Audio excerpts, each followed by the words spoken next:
Prepara o chá, porque está na hora de ouvir História em Voz Alta. Saúde a todos os ouvintes. Vamos começar então o nosso primeiro episódio do podcast História em Voz Alta.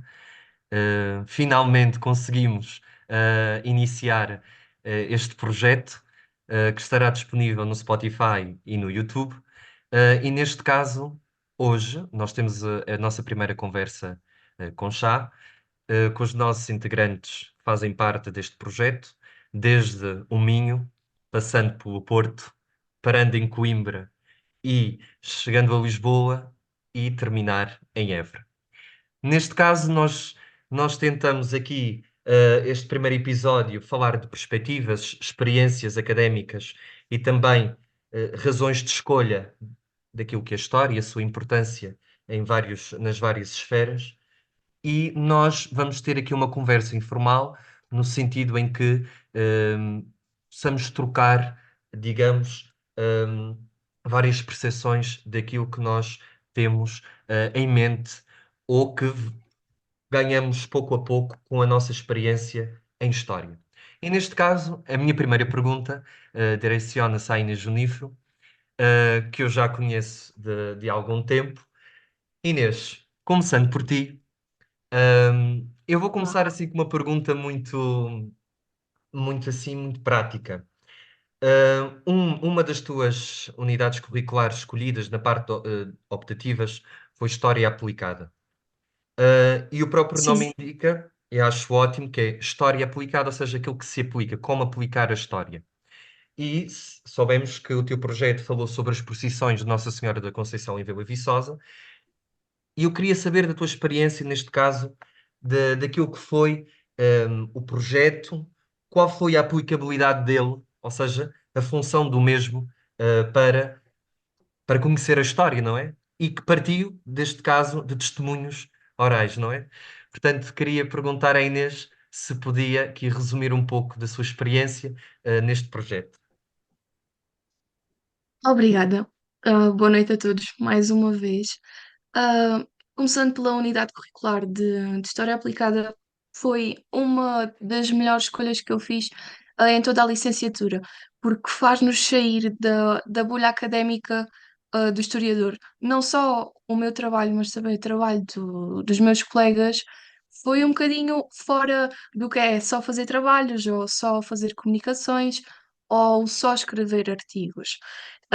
No meu caso, eu quis trabalhar algo a nível local e eu, sendo residente de Vila Viçosa, fui pegar nesse assunto das precisões. A unidade curricular fez-me desenvolver algumas capacidades que nós, por vezes, quando montamos ou PowerPoints ou cartazes ou até imagens que nós próprios produzimos ou vamos buscar ao outro lado, permitiu-me aprender a saber trabalhar com as licenças de Creative Commons.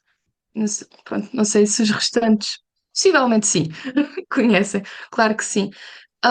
Desde a criação de projetos, foi na parte teórica, saber montar um projeto, não só a nível académico, mas quiçá um dia mais tarde, a um sítio maior. Novamente a ver a questão das referências de fontes, da bibliografia, de uma forma diferente, de uma forma um bocadinho mais leve também, e aplicar a história à comunidade, daí o nome da disciplina ser História Aplicada. Daí partiu o meu interesse em criar também, com a ajuda da professora Fernanda Olival, foi essencial neste projeto, de criar um arquivo comunitário. Ou seja, eu fiz uma leve pesquisa e encontrei uma carta, ou seja, ela está guardada como carta no arquivo da Casa de Bragança de 1852. É uma notícia de jornal que relata toda a procissão, pelas ruas de Vila Viçosa, e eu peguei nesse documento, que foi o meu ponto de partida, mas este trabalho não teve dois pontos cronológicos. Comecei na carta porque era o que tinha de mais antigo, mas durante a elaboração aparecesse algo mais antigo, iria adaptar a isso também. Aqui a parte interessante é que eu fui buscar não só os testemunhos orais, ou seja, a produção do trabalho não foi minha, eu apenas montei o trabalho, mas quem produziu foram as pessoas residentes pronto, de Vila Viçosa, que forneceram desde fotografias, desde a década de 30, tenho fotografias de 1920 até à atualidade, todas as pessoas que forneceram testemunhos orais, ah, tentar entender como é que a procissão se montava desde o século XIX até à atualidade, quais foram as suas diferenças, mas sem dúvida que aquilo que me fascinou mais foram os testemunhos das pessoas. Eu recorri ainda mais a mulheres, porque os homens foi um bocadinho mais difícil de falar neste assunto, mas compreende-se. Foi os relatos ainda de pessoas que viveram no Estado Novo e nota-se uma diferença enorme desde o 25 de Abril até à atualidade e do 25 de Abril, desde o 25 de Abril para trás. Pois, com os relatos das pessoas e com todas as fotografias e outros materiais que me deram, eu acabei por criar uma exposição virtual que pode ser aplicada tanto virtualmente como fisicamente. Futuramente irei escrever um artigo sobre o projeto, e o projeto é móvel, pode ser aplicado. Ele está direcionado para uma faixa etária dos 17 anos para cima, mas basta adaptar-se e dá para qualquer Ou, se- faixa etária. ou seja, é um projeto que de facto comprova que o conhecimento não deve ser só produzido dentro dos muros da universidade. Ou seja, é uma função que o próprio historiador, ou neste caso, tu que estavas ainda na licenciatura, foste levar um pouco a história, a memória, não é? Até, portanto, Sim, sim. saber esta memória ou construir esta memória conforme estas perspectivas, não é? E é por isso que a história, tu conseguiste ver que a história tem esse mecanismo tão bom que é conviver com a comunidade. Neste caso, o que é que tu achas para assim, digamos, qual é o impacto que isto traz, ou seja, a nível social, ou seja, dos habitantes de Vila Viçosa, o que é que tu achaste? Qual foi o impacto? As pessoas ficam sempre contentes quando alguém mais novo da Terra vai Sim. pegar em algo, e estudar. Mas aquilo que eu notei mais foi as emoções que as pessoas transmitiam quando falavam comigo. Há algumas partes não me autorizaram colocar no projeto, mas a parte do conversar foi isso trouxe-me muito ao meu projeto e a mim também, na questão depois da montagem e enquanto pessoa. E é natural, gostei sempre de ouvir as pessoas falar. Nem sempre foi fácil, não foi muito Claro. fácil, no que toca pronto, organizações um bocadinho maiores, mas tudo se fez. Foi difícil ao início, mas consegui. Isto traz uma proximidade com a pessoa. Não é só o fechar no arquivo, não é só o fechar numa sala ou num quarto. Traz a proximidade com a pessoa e isso é muito importante trazer estas figuras apagadas, que é o que são estas pessoas, trazê-las para a história também. Ou seja, neste caso, o próprio historiador, a própria pessoa que está a criar, também cria laços sociais, não é? Estes laços sociais que são inevitáveis na história. Muito obrigado, Inês. Vamos continuar a Nada. falar. Neste caso, eu vou passar agora assim uma pergunta à Filipa, que é, e digamos, é uma questão que eu tenho assim uma certa curiosidade. Que é, Filipa, tu que Uhum. estás em mestrado portanto, seguiste o âmbito na vertente de investigação, não é? E o António também, Uhum. também segui. Eu queria saber, para ti, e já que também já estás a fazer a tua dissertação, não é? Neste momento, Sim, sim. uh, Uhum. diz-me, quais são os obstáculos que sentes no mundo da investigação, digamos assim? Quais são os obstáculos? O porquê que achas que a tua investigação vai contribuir em algo? Assim, de uma certa. Ok. Diz, diz. Assim, ou seja, Sim, sim. o que é o impacto que a tua própria investigação contribui para a historiografia? Ok. Então, em primeiro lugar, boa noite a todos. Eu chamo-me Filipe Caetano, licenciei-me em História na Faculdade de Ciências Sociais e Humanas da Universidade Nova de Lisboa e como o Gonçalo disse, e muito bem, eu optei por seguir a minha paixão, ou seja, a área da investigação, e encontro-me atualmente no segundo ano de mestrado em História Contemporânea, a desenvolver uma dissertação sobre as enfermeiras paraquedistas durante a Guerra Colonial Portuguesa. Quanto à tua primeira pergunta, tendo em conta o lugar onde, tendo em conta que já estou no mestrado, quais são os desafios que eu sinto na área de investigação? Eu sinto que temos vários desafios.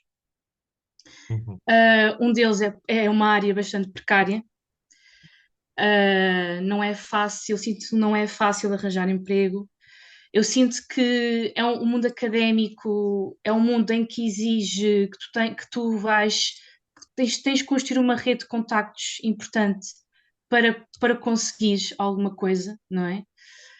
Isto não tirando mérito às pessoas, Claro. pronto, porque quando tu és convidado para participar no projeto de investigação, quer dizer que os principais responsáveis desse projeto de investigação confiam plenamente nas tuas capacidades, mas obviamente que nem sempre vamos ter esta sorte, não é? Portanto, o grande desafio mesmo da área de investigação é o trabalho precário, a forma como é divulgada as oportunidades de emprego são muito fechadas, ok? Portanto, não existe uma divulgação ampla e abrangente das oportunidades de emprego que existem na área da investigação e, portanto, é um caminho, é uma montanha a escalar. E Pronto. o que é que tu achas que deviam ser as medidas a implementar nesse sentido? Porque, apesar deste episódio também estar a falar porque é que nós seguimos história, mas também é um episódio Uhum. importante para nós discutirmos aquilo que também está mal, não é? Não só no mundo da investigação, mas Sim, também no mundo da sim. educação, que também é uma realidade. Mas o que é que tu achas, com a tua experiência, o que é que se devia implementar para amenizar estas dificuldades que se encontram no mundo da investigação? Apostar de formas de divulgação mais abrangentes no que toca às oportunidades que existem na área de investigação, começar também a valorizar mais os mestres. Eu sinto que, e também tenho um colega meu que está em História Medieval que sente o mesmo, que há muitas oportunidades que são muito centradas para doutorandos ou para Uhum. doutorados. E eu pessoalmente não intenciono seguir logo o doutoramento assim que acabar o mestrado. Há colegas que fazem isso, mas eu pessoalmente não tenho essa intenção. Eu quero fazer o doutoramento, mas o doutoramento já é algo muito, é um projeto muito mais sério. E eu acho que nós precisamos ter tempo para termos maturidade científica, académica e profissional para fazermos uma tese de doutoramento. E tenho que ajudar esse tempo. Porque eu sinto que às vezes há muita gente que corre para o doutoramento assim que faz o mestrado por causa precisamente das poucas oportunidades que há para os mestres. Digamos que quase o mestrado não existe. Pois. Por exemplo, eu hoje deparei-me com Call for Papers e até enviei para um colega meu que está em História Medieval e aquele Call for Papers só permitia a participação de doutorandos ou doutorados. Não faz sentido. Pois, não faz sentido. Isto um Call for Papers de uma universidade espanhola. Uh, é, lá está, temos a licenciatura, temos o mestrado, mas parece que o mestrado é quase algo inexistente, porque há muitas poucas oportunidades que valorizam os mestres e os mestrantes. Portanto, eu acho que tem que começar a haver uma maior valorização e também dar espaço para as pessoas tentarem também melhorarem as coisas. E nós precisamos de tempo e tem de dar-nos tempo para nós crescermos como profissionais, como investigadores e não só ir tirar um doutoramento só porque sim. Porque lá está, não tenho mais oportunidades de emprego, tenho que ir lá tirar um doutoramento. É um pouco por aí. Obrigado, Filipa. Quanto ao meu, quanto ao meu Eu, projeto, sim, era diz, isso diz. mesmo que eu agora ia perguntar. Quanto ao teu projeto, o que é que tu achas Uh, que ele vai sim, contribuir sim, para o mundo da diz. historiografia?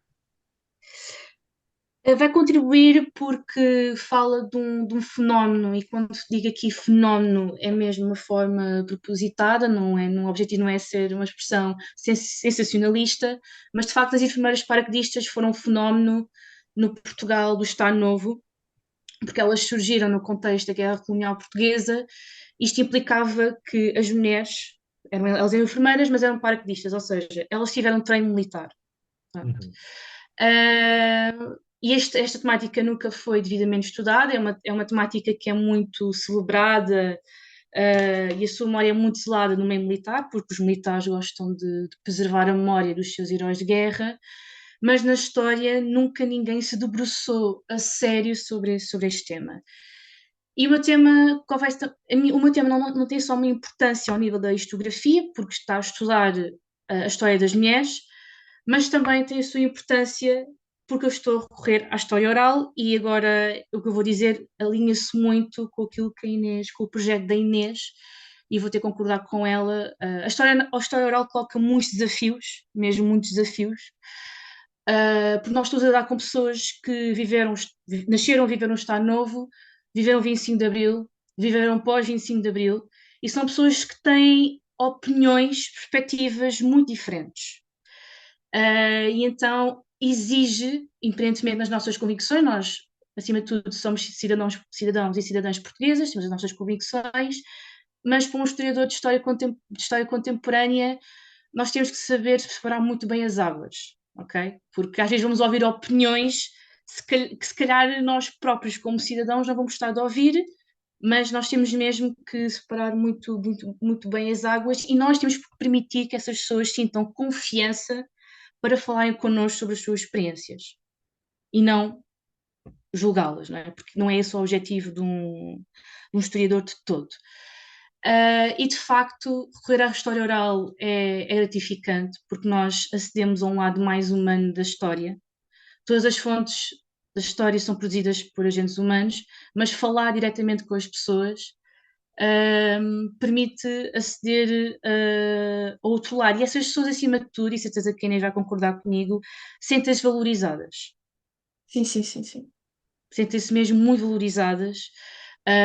E gostam mesmo de partilhar as suas experiências, porque é raro. Nós somos miúdos, né? Nós temos idade para sermos netos destas pessoas. É raro miúdos como nós, pessoas como nós, interessarem-se nestes temas e eles ficam muito deliciados em partilharem as suas histórias e sentem-se mesmo muito, muito valorizados, o que também é um objetivo da história oral.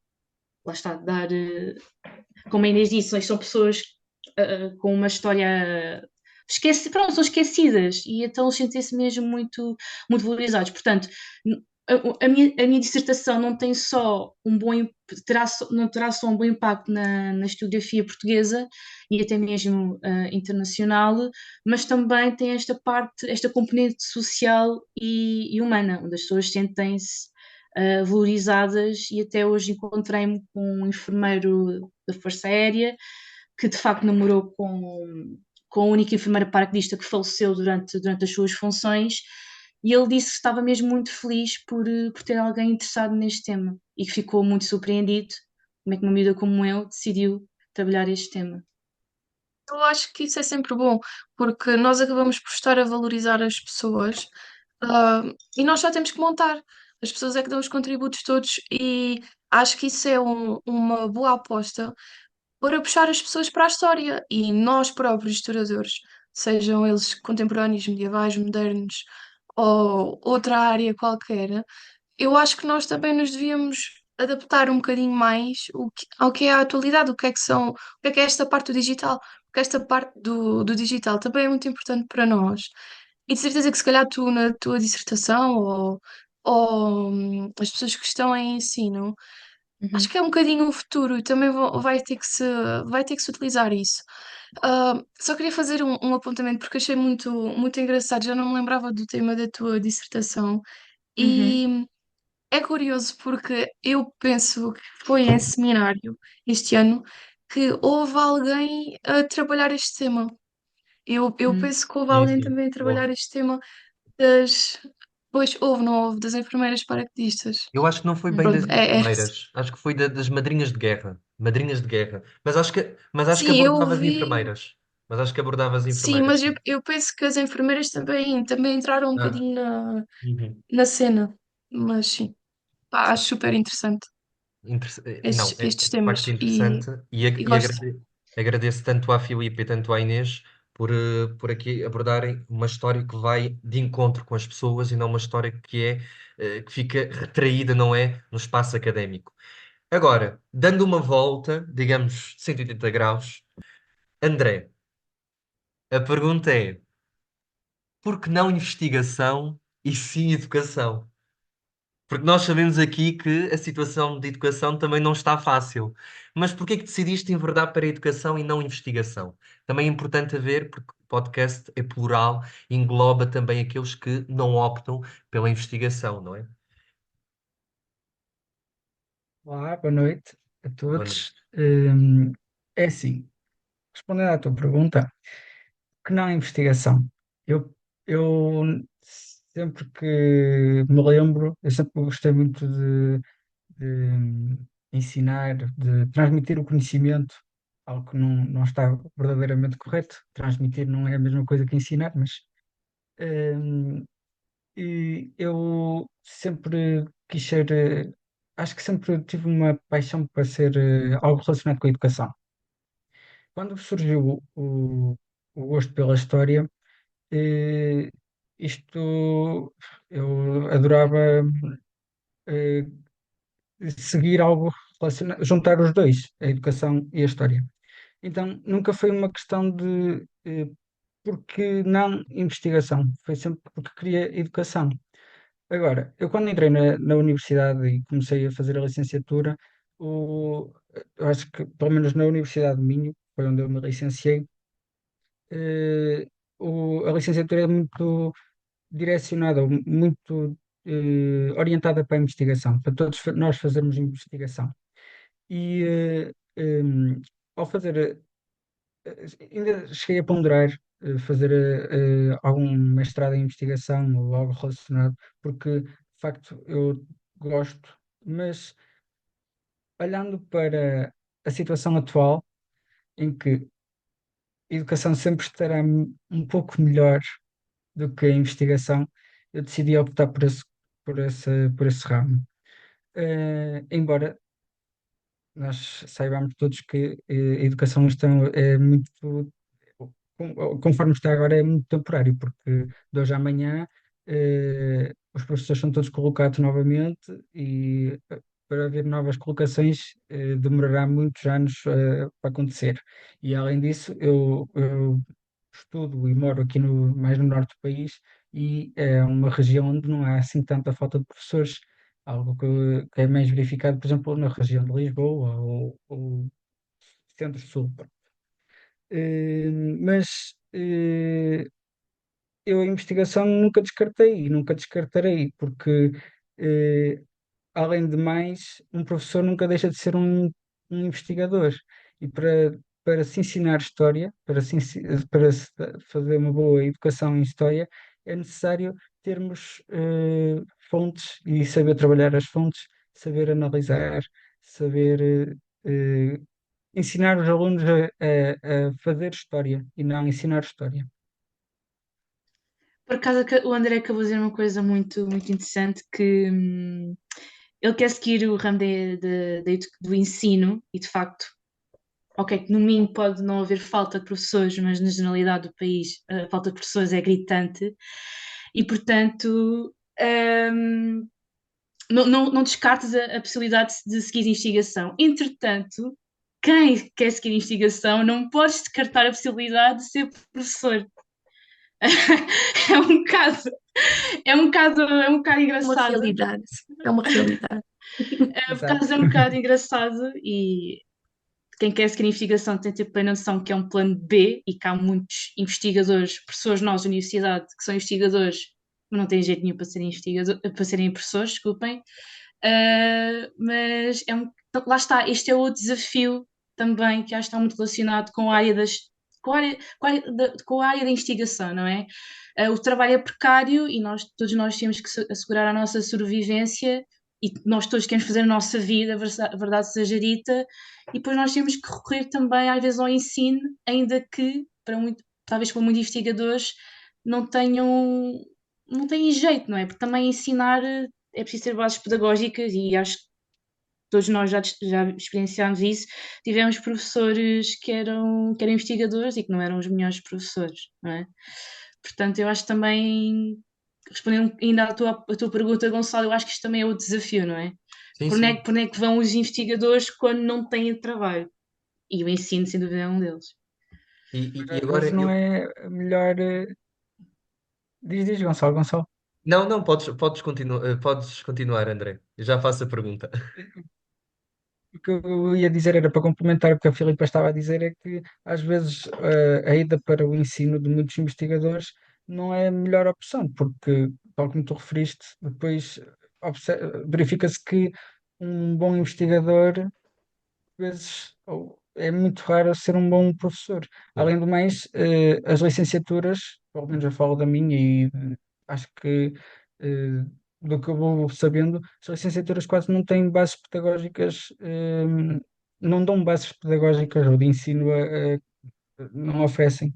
Algo que eu acho que está mal, enquanto que estão sempre direcionadas para a investigação, deveriam ter pelo menos uma ou duas cadeiras para a base do ensino, porque mesmo que nós sigamos o doutoramento e comecemos a dar aulas em universidades, nós iremos precisar sempre dessas bases.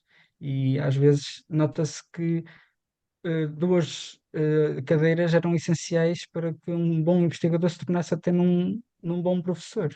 Aliás, eu penso que é uma realidade em todas as universidades em que pode haver bons investigadores, mas péssimos professores, não é? Ou seja, ser um bom investigador não é sinónimo de ser um bom professor. Portanto, acho que todos nós temos algum caso, um exemplo, não é? Desses casos. Ahm, Gonçalo, queria só dizer também uma coisa, porque sim. o André acabou por tocar num ponto importante e eu acho que isto é transversal a todos, independentemente da nossa faculdade e universidade, é que a licenciatura tem que ser reformulada. Sim, Pelo sem menos eu dúvida. sinto isso, que acho que a licenciatura em História precisa mesmo de uma reformulação e Uhum. também talvez 3 anos de licenciatura não vale nada. Pois Eu não. sinto também muito a falta da componente prática na licenciatura. Pelo menos eu falo no meu caso da minha licenciatura. Sinto muito. A componente prática é sobretudo estimulada mais no terceiro ano porque está mais ligada à história contemporânea e a história contemporânea tem outro tipo de disponibilidade de fontes. Mas sinto muito essa falta, mesmo prática, até no sentido profissional. Uhum. Lá está, também eu acho que também outro problema na nossa área é que não nos dão-nos guias. Nós somos um bocado lançados para a selva e seja o que Deus quiser. E portanto também acho que existe um bocado essa falta de guias, Claro. sobretudo quando também estamos no mestrado. Eu concordo que é B, há coisas que, pronto, vocês referiram que não concordo a 100%. Isto olhando para o. Pronto, falo do meu caso, não conheço naturalmente os vossos planos curriculares, mas a questão que eu acho que o problema não é só do ensino ou só do plano curricular, mas também acho que a responsabilidade é nossa enquanto estudantes, porque nós temos optativas que nos dão, lá está, volto a referir, no nosso caso, e o Gonçalo conhece o plano, há optativas que nos dão esta componente da parte prática, um bocadinho Sim, sim. das questões da pedagogia, mas os alunos não se interessam. Pois. E eu acho que isto também parte um bocadinho de nós. Eu acho que não devemos colocar só a responsabilidade, no sistema no sistema universitário e em quem está do outro lado a ensinar, mas, acho que também que a responsabilidade e o interesse é um bocadinho da nossa parte, porque eu fiz História Aplicada com 4 colegas. E é uma cadeira essencial. Humanidades digitais é uma optativa e eu este ano fiz História com História fiz com 3 colegas. Eu acho que às vezes essa parte da formação também é um bocadinho responsabilidade nossa. Sim, às Sim, vezes, concordo plenamente contigo. Sim. sim, às vezes temos essa possibilidade, não essa benesse, e muitas vezes nós não vamos por esses caminhos, não é? Não optamos por essas áreas. Claro, Por isso, nós vem um pouco involuntariamente na nossa optamos pelo caminho responsabilidade. mais rápido. Sim, sim, faz.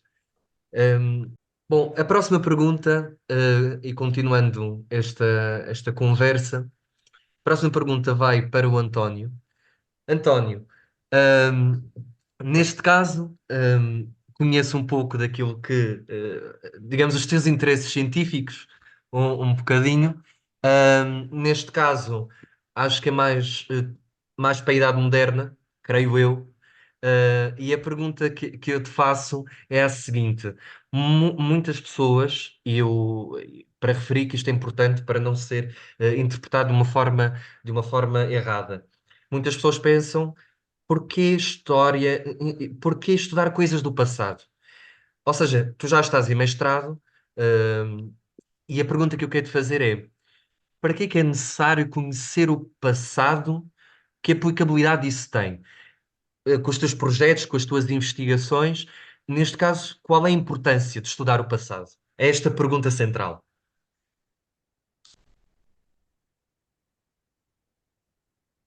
Bem, boa noite a todos. Antes de mais, agradecer o convite, para estar aqui convosco. Sem dúvida que a questão coloca-se várias vezes ao longo do meu percurso, não só do mestrado, mas também na licenciatura, é quando a fiz na Universidade do Porto.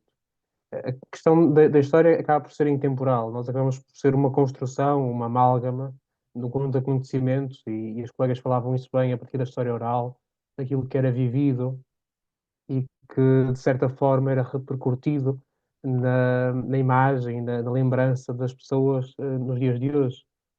Sem dúvida que nós, ao focarmos sobretudo a nossa história, no meu caso, ao enfocar o estudo da Terra Santa, esta visão europocêntrica também muito condiciona a nossa visão atual. Sem dúvida que o nosso olhar para a história, para o passado, vai muito ao encontro daquilo que é o nosso próprio umbigo e sai muito, ou melhor, ao exprimirmos, a realidade diz muito mais do presente do que propriamente do passado.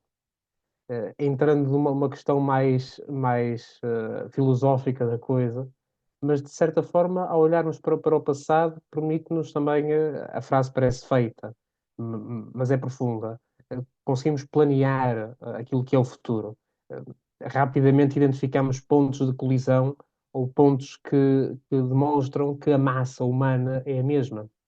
As atitudes humanas, os próprios sentimentos que movem as pessoas, movem e comovem, são exatamente os mesmos, quer falemos no século XVI, quer falemos no século XXI. Mudamos o contexto, mudamos as pessoas, mudamos o regime político, neste caso, se quisermos ser uma contextualização mais concreta, mas os desejos mais próprios deste desejo de ser mais, podemos identificar na questão da guerra, na questão da arrogância, da prepotência, da dominação, desses sentimentos que vão nutrindo o homem em si e que se vão manifestando ao longo de toda a história. Portanto, ao analisarmos a história, acabamos por ter uma imagem clara daquilo que é o presente e uma maneira clara para uma resolução do futuro. Porque ao estudarmos a forma, não será por acaso que havia um grande interesse em estudar as batalhas na época medieval e moderna e de como elas se sucederam, de uma forma de arranjar soluções para batalhas atuais. Portanto, nesse sentido, creio que ao estudar história, muito enriquece a nossa perspectiva de futuro. Apesar de hoje em dia termos também muitos que se dizem historiadores e que estudam história, ou procuram ser, porque infelizmente ser historiador é uma profissão banalizada, em que qualquer um poderá chegar a um conjunto de fontes e por si só fazer a interpretação sem qualquer requisito. E por esse motivo temos no prelo muitas obras que vão ao encontro daquilo que não é fazer história, mas que se dizem história. Refiro-me, por exemplo, a algumas obras de alguns jornalistas que vão exatamente ao encontro daquilo que é a história, uma não ciência. A história é uma ciência que se estuda, tem um método para ser estudada e que obedece a um conjunto de regras pré-estabelecidas para que seja o mais concreta possível. Não estamos aqui a fazer histórias da carochinha. Portanto, creio que também há aquilo, indo de encontro daquilo que falávamos, a valorização da profissão, está em causa a colocação quase que de uma ordem dos historiadores que permita que as pessoas também se credenciem e que tenham conhecimentos para fazer investigação. Porque chegamos a determinado ponto em que qualquer um poderá, com um conjunto de fontes mais ou menos selecionadas, e isso podemos ir até às nossas próprias autarquias ao longo de todo o país, de pessoas com uma formação medíocre que realizam e fazem, entre muitas aspas, história local com muito pouca qualidade científica. E isso prejudica quer as comunidades, quer todo o país, quer, de um ponto de vista mais abrangente, toda a nossa construção histórica do passado, do presente e do futuro. Eu creio que vai um bocadinho ao encontro da questão que me colocaste, Gonçalo. Certo. Ah, bom, neste caso, ah, tipo, o que é que tu achas que, ao colocar, hum, digamos, ou seja, o historiador no mesmo, muita gente coloca, desvaloriza um pouco, o trabalho do historiador e sobrepõe o trabalho do jornalista, por exemplo. Quais são as desvantagens que tu achas que isto pode acontecer, pode ocorrer? Ou seja, sim, Desculpa, sim, Gonçalo, Filipe. Não, à desculpa. vontade, à vontade. Desculpa, eu só queria acrescentar uma coisa muito importante que o Sim, António acabou de dizer. Eu acho que vocês sabem que os contemporanistas, para picar os contemporanistas, os medievalistas, os modernistas, às vezes até agora digo isto não estou a brincadeira, gostam muito de chamar os contemporanistas jornalistas, porque nós sim. fazemos história oral. E isso é muito confundido com fazer jornalismo, não tem nada a ver uma coisa com a outra. Aliás, há Porque pessoas que história oral tem. aliás, há pessoas que Sim, dizem diz que isso. história contemporânea é jornalismo, não é história. Sim, exatamente, exatamente. A história oral é um método, pronto, exige também os seus próprios desafios, porque lá está.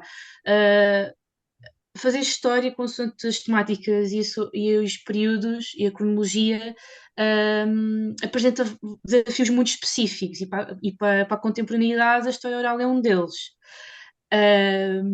Mas lá está, eu acho que Ares é importante e eu reforço aquilo que o António disse e concordo plenamente com ele, saber aqui distinguir bem as coisas. Nós não somos pessoas quaisquer que decidam o arquivo e fazer história sobre um assunto. Nós temos mesmo formação nisto e lá está. Eu já me parei com alguns trabalhos, ok, foram feitos por jornalistas, tudo bem, mas depois até em termos de, de apresentação da documentação selecionada, não são rigorosos. Não são rigorosos, não dizem os arquivos que consultaram, não existe de facto rigor científico, não existe credibilidade às vezes nesses trabalhos. Já para não falar, Uh, desculpa, deixa-me só acrescentar-te uma coisa, Filipa, sim, que sim, sim. muitas vezes quando trabalhos historiográficos ou livros sobre algum tema mais historiográfico são feitos por jornalistas, sem demérito, atenção da profissão que é o jornalismo, Uhum, eventualmente acabam por deixar de levar um bocado a cabo o seu bias de pensamento e às vezes até ideológico, dependendo do tema que se aborda. Coisa que o uhum. historiador, por princípio, está proibido de qualquer maneira de fazer, de aplicar qualquer bias de pensamento, até porque lá está, aplicar os valores morais do presente àquilo que é a generalidade do passado é um crime Exatamente. para qualquer historiador. Uhum. Ou Eu seja, acho que vocês andam os aqui. anacronismos, Desculpa. não é? Os possíveis anacronismos, não é? Que Sim, acontece, por exemplo. sim, que é uma realidade que Eu tem acho sido que cada nós vez mais estamos a andar falada. aqui à roda de uma questão central, que é a questão da desinformação. E qual é que é o papel do historiador na questão desta produção de desinformação, sendo ela de jornalista, sendo ela, às vezes, os próprios historiadores, sendo ela da profissão, ah, que é. E eu, desculpa, roubar-te aqui o papel de oradora, mas o que é que vocês acham que um historiador deve fazer para combater uma desinformação? Quais são as ferramentas que nós podemos usar, nós, jovens, já, não desprezando os trabalhos dos restantes? Olha, boa noite a todos, antes de mais. Fazer um bocado das palavras do António também, as minhas. Ahm, Antes de responder à tua pergunta também, Inês, vou só dar também aqui uma, uma resposta ao assunto que estávamos a abordar anteriormente, que o António também abordou. É que eu acho engraçado, se há 10 minutos estávamos aqui a abordar a questão que tu própria também, Inês, disseste que, e eu concordo imenso com isso, e que a Filipa também comentou, que se nós achamos que com 3 anos de licenciatura, se calhar para nós é pouco, e que deve ser reformulado, e eu concordo totalmente com isso, em certas áreas de pedagógicas, principalmente, como abordaram e como referiram. Acho que não se deve permitir que uma pessoa, um jornalista, por exemplo, estamos a falar, pronto, não vou dizer a pessoa, mas acho que toda a gente está a pensar na mesma pessoa. Acho que é inadmissível uma pessoa com 2 ou 3 meses de estudo, com bibliografia pouco atualizada, pouco credível, pouco estruturada e que muitas das vezes já foi totalmente descredibilizada por historiadores e por pessoas credenciadas. Acho que não podemos dar o benefício da dúvida a esse tipo de pessoas. Então, se nós achamos que é pouco, 3 anos, a estudar uma área como História, com que legitimidade é que vem uma pessoa que não estudou História e que pega em 3 ou 4 documentos e diz que foi aquilo e que foi aquilo? Pronto. Relativamente à tua questão, Inês, quanto ao que nós historiadores, ou aprendizes historiadores, como diz um professor meu, que papel é que nós podemos desempenhar no combate a esse tipo de desinformações? Eu acho que parte muito por demonstrar publicamente os nossos estudos. Acho que é muito por aí. Não há muito a fazer, porque essas pessoas têm essa credibilidade, por assim dizer, entre aspas, entre muitas aspas, porque se deram ao mediatismo e se deram a cara à TV, muitas das vezes. São pessoas que são conhecidas, e aproveitam o seu papel de uma função que já têm anteriormente, como jornalista, pintor, qualquer outro tipo de função que tenham exercido, e por mais que sejam grandes jornalistas, grandes pintores, grandes escritores, não quer dizer que sejam grandes historiadores, e aproveitam-se da fama e do protagonismo que vão buscar a essas profissões e misturam aqui conceitos que não devem ser misturados. E acho que parte muito, na minha opinião, acho que parte muito por mostrar publicamente os nossos estudos, divulgar os nossos estudos, dizer o porquê explicar o porquê que esses estudos dessas pessoas não credenciadas estão erradas. E há outros podcasts e outros livros, e se calhar outras recensões críticas que circulam, que neste momento combatem esses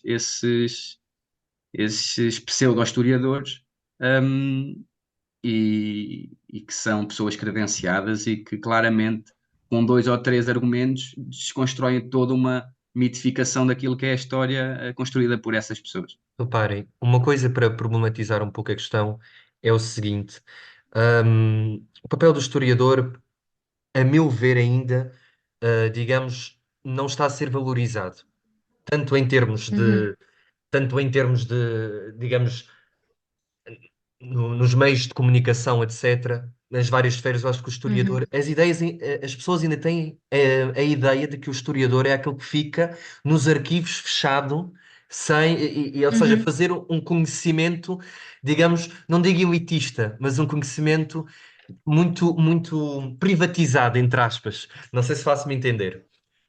Ou Sim, seja, sim, Gonçalo, sim, diz, desculpa. diz. Eu também acho que também isso é um bocado culpa da própria academia, porque Claro, nós claro, também acabamos por ser muito fechados, e nós também para divulgar, e eu concordo aí com o Ruben, nós devemos divulgar os nossos estudos e demonstrar às pessoas o quão fascinante é fazer a história, porque acho que as pessoas no geral não têm noção realmente das coisas, do quão complexa é a história e quão rica é a história, não é? Não têm realmente noção. E às vezes aquilo que nós assumimos como uma verdade absoluta e irrefutável não é. É muito diferente daquilo que nós pensamos e julgamos.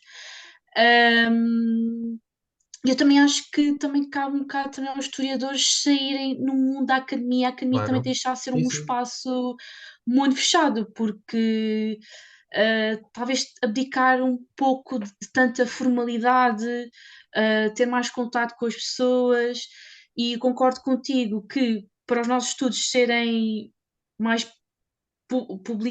publicitados, mais divulgados no público académico e não académico, sobretudo, eu acho que também tem muito a ver com essa questão de nós temos de ser valorizados, e essa valorização também parte muito da própria educação, E não só, porque a eu gente tam- acha. claro, mas eu também Diz, acho o diz. seguinte, eu acho que as pessoas às vezes são mais atraídas por expressões ou por textos sensacionalistas do que propriamente uma linguagem científica. E eu E acho de que fácil também, leitura. isso mesmo, e de fácil leitura. Porque eu acho que cada vez mais, digamos, e eu acho que também passa por uma estratégia do próprio historiador, colocar Uhum, e fazer os seus trabalhos com uma linguagem muito mais abrangente, para que todos possam compreender. Porque, digamos, uma pessoa em que não tenha muito conhecimento, mas até que se interessa por certos temas, às vezes é desinformada por uma informação muito, digamos, muito breve e muito simples, do que propriamente uhum. uma pessoa que está dedicada há alguns anos a esse tema e elabora, não tirando o mérito da escrita, não tirando o mérito da rigorosidade, mas de certo modo acho que a escrita também passa por uma adaptação. Eu também creio que isto é Sim. importante. Não, Sim, sem dúvida. para alcançar um Sim, público-alvo, na minha opinião, não é? Eh, sim. Sim. É assim, nós também vivemos numa sociedade livre, por isso qualquer pessoa tem o direito de escrever, claro, claro. felizmente, sobre aquilo que quer e não entende. Eu acho que isto é um bocadinho, não tenho formação em pedagogia, mas, e posso estar errada, mas eu acho que isto é um bocadinho como ensinar. Tens um mau aluno, vais castigá-lo. Acho que isso só faz pior. É tentares adaptar o aluno à circunstância Do e, professor, e dares claro, a volta, e dares a volta por cima. E é, acho que é aquilo que nós, historiadores, pseudo-historiadores, historiadores júniores, devemos fazer quando existe esta desinformação. Não é colocá-la num canto, mas é aproveitá-la, desconstruí-la e mostrar talvez aquilo que nós achamos. Porque a primeira coisa que eu aprendi na licenciatura e é o que tenho levado sempre é que verdades não existem. Verdades absolutas não existem. As fontes respondem àquilo que nós colocamos e por vezes àquilo que nós queremos ouvir. Por isso, uma verdade absoluta nunca vai ser possível alcançar, porque nós vamos publicar, por exemplo, uma coisa este ano, daqui a 10 anos, daqui a 20 ou daqui a 100 anos, pode vir uma pessoa e claro. desconstruir totalmente a nossa tese. Eu acho, pronto, tudo isto para chegar que não acho que estas questões da desinformação sejam colocadas de lado, porque isso é dar palco e luzes para que elas ganhem uma maior proporção, é pegar nelas e aprender com elas e desconstruí-las. Era só Aliás, mesmo. a história é uma ciência em constante evolução, não é? Por isso que é uma ciência Exatamente, social, nada né? é 100% verificável, nada, nem Claro, as fontes orais elas próprias são. Nós não podemos verificar a 100% se aquilo que a pessoa nos está a contar, é verdade. ah, é verdade ou não. Há um estudo de um historiador, ele trabalhou sobre a baleação nos Açores, não me recordo, o nome dele, que ele fez essa experiência. Ele entrevistou a mesma pessoa mais do que 2, 3 vezes em diferentes contextos e as respostas foram sempre diferentes. Ou seja, por mais que a pessoa esteja a ser sincera, esteja a ser verdadeira, nunca vai ser 100% verificável, uma coisa com outra.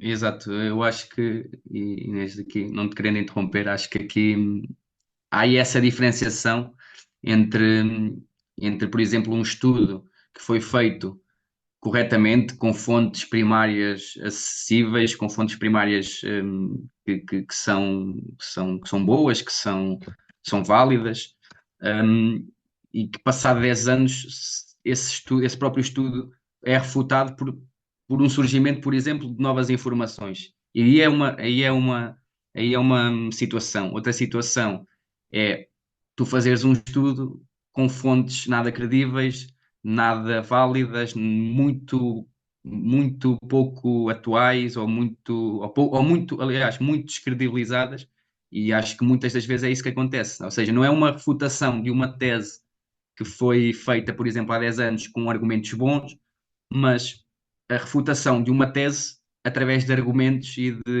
de fontes pouco credíveis. Certo. Se me permitem, creio que vai exatamente ao encontro disso, mas isso, nós acabamos por respirar a sociedade onde vivemos. Se formos a pegar nos trabalhos dos historiadores do século XIX, são trabalhos com muita substância, muitos anos de pesquisa, de uma dedicação muito mais. É de um trabalho de uma vida. Enquanto que aquilo que hoje é esperado por um historiador, por alguns de nós, ainda há pouco falámos da questão da licenciatura serem apenas 3 anos, é que nós produzamos conteúdo qual agricultor a plantar batatas. Desculpem-me a expressão, porque querem que nós escrevamos ao metro. A avaliação para a entrada no doutoramento vai ao encontro dos artigos que foram publicados, da questão do currículo, mas, quer dizer, nós temos que publicar ao metro. E claro que essa publicação ao metro não olha à qualidade da publicação. E isto respira, sem dúvida, o imediatismo em que estamos todos mergulhados neste início do século XXI. Portanto, creio que o ponto fulcral vai ao encontro de toda a doença em que a sociedade está envolta. É assim, agradeço as intervenções e eu acho que tornou esta conversa muito viva. E agora, só para fechar aqui portanto, esta conversa com o chá, que o chá já está a terminar. Neste caso, nós sabemos que, e não entrando muito pelo mundo da política, mas há uma questão que eu quero fazer, e é direcionada, portanto, ao Henrique, que é, nós sabemos que, de facto, aproximam-se as eleições, fala-se muito dos extremismos, não é?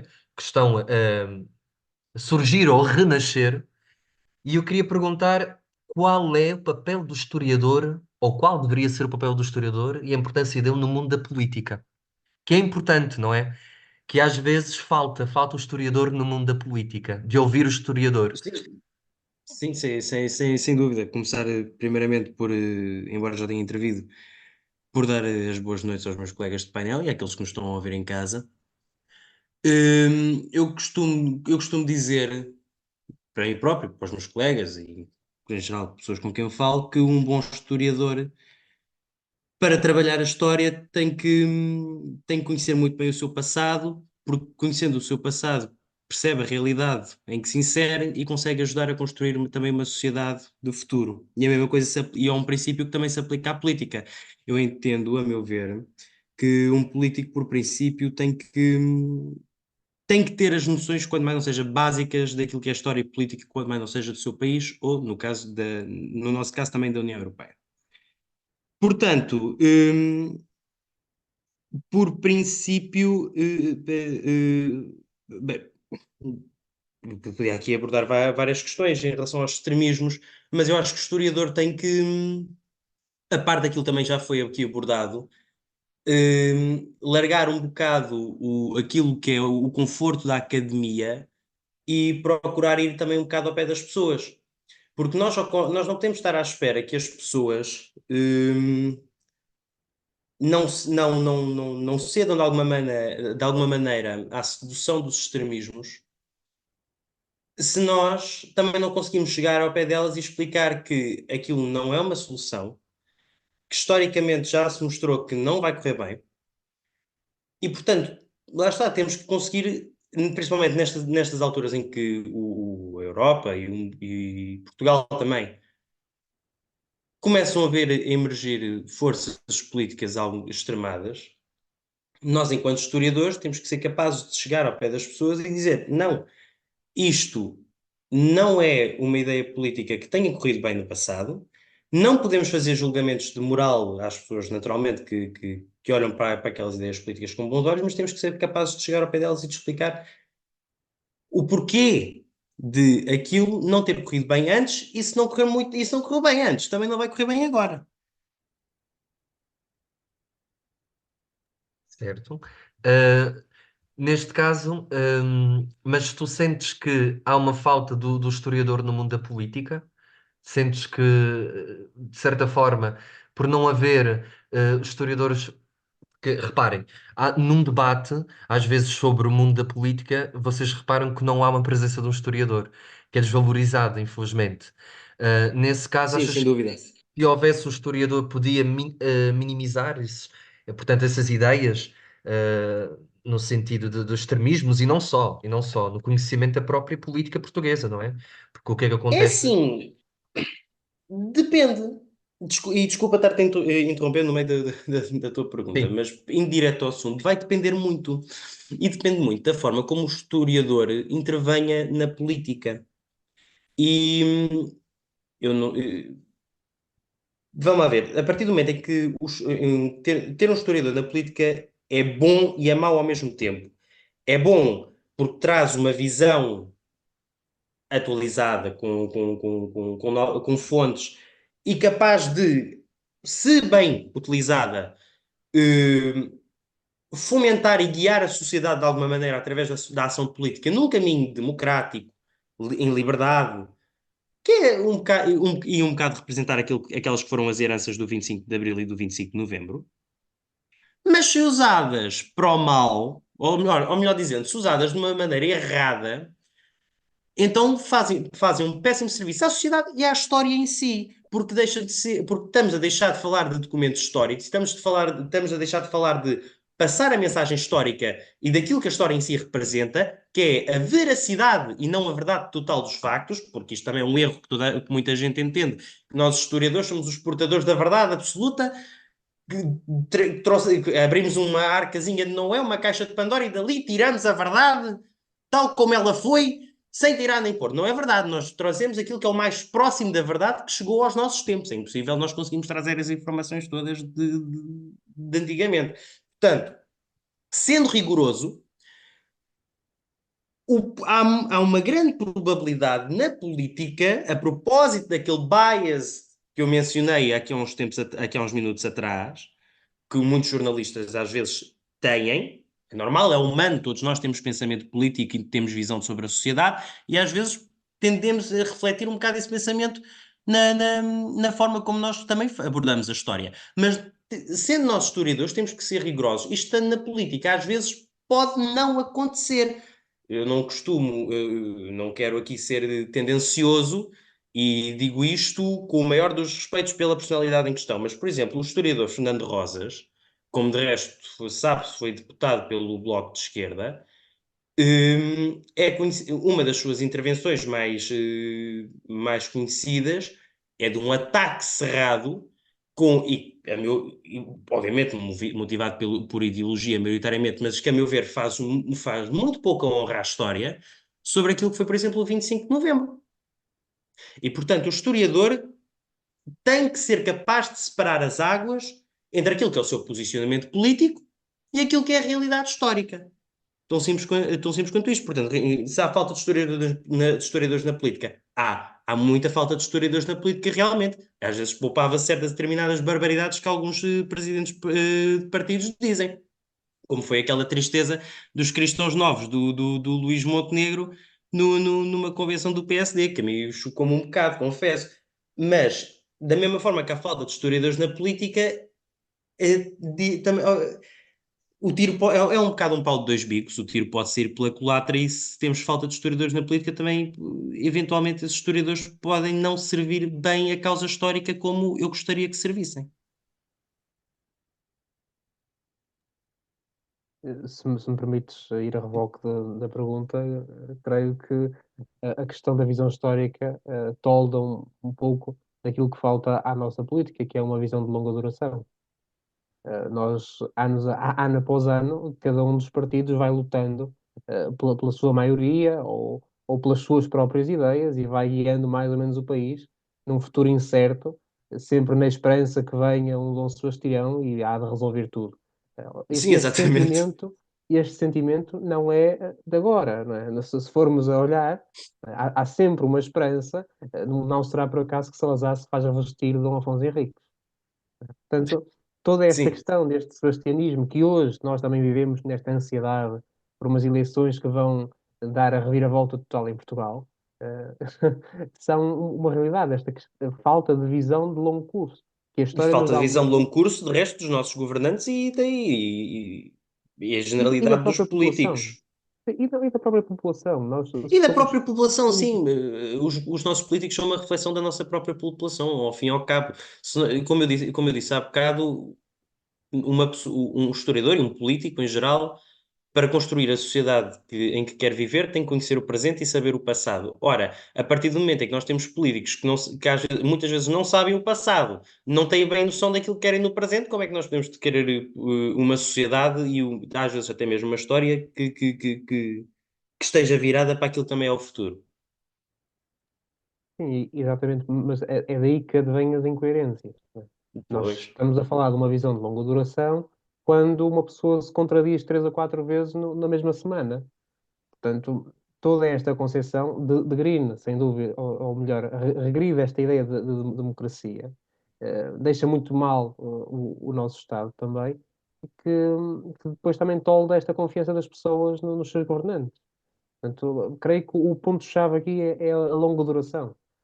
Ter um projeto de continuidade e que nós, sem dúvida, temos esse grande handicap. Sim, sem dúvida, sem dúvida. Ou seja, terminando, a importância da longa duração e da continuidade, não é? Ou seja, o saber deste pensamento E da contínuo boa memória histórica. e da boa memória histórica. Bom, terminando a nossa conversa, certamente haverá novas conversas com o chá. O chá de facto já acabou. E neste caso, agradeço a todos aqui que participaram, portanto, nesta nossa primeira conversa, que foi de facto frutífera, a meu ver. E vamos tendo outras novidades que vão surgindo. Desde já agradeço também aos nossos ouvintes e por seguirem a nossa página. É importante que a sigam para estarem a par dos nossos, portanto, dos nossos assuntos e de outras publicações. Dito isto, encerro com uma pergunta fulcral. Quem foi o primeiro rei de Portugal? É esta pergunta, não é? É a pergunta do episódio. Quem foi o primeiro rei de Portugal? Se alguém souber responder, agradeço. Quem foi o primeiro rei de Portugal? Inês. Recuso-me a responder. Foi Dom Portanto, Dinis! Dom Dinis, pronto. Então, agradeço a todos e desde já desejamos também, a nossa equipa deseja boas festas, não é? Um Feliz Natal, e que o novo ano seja um ano próspero, boas saídas e boas entradas. Aqui é o podcast, História em Voz Alta.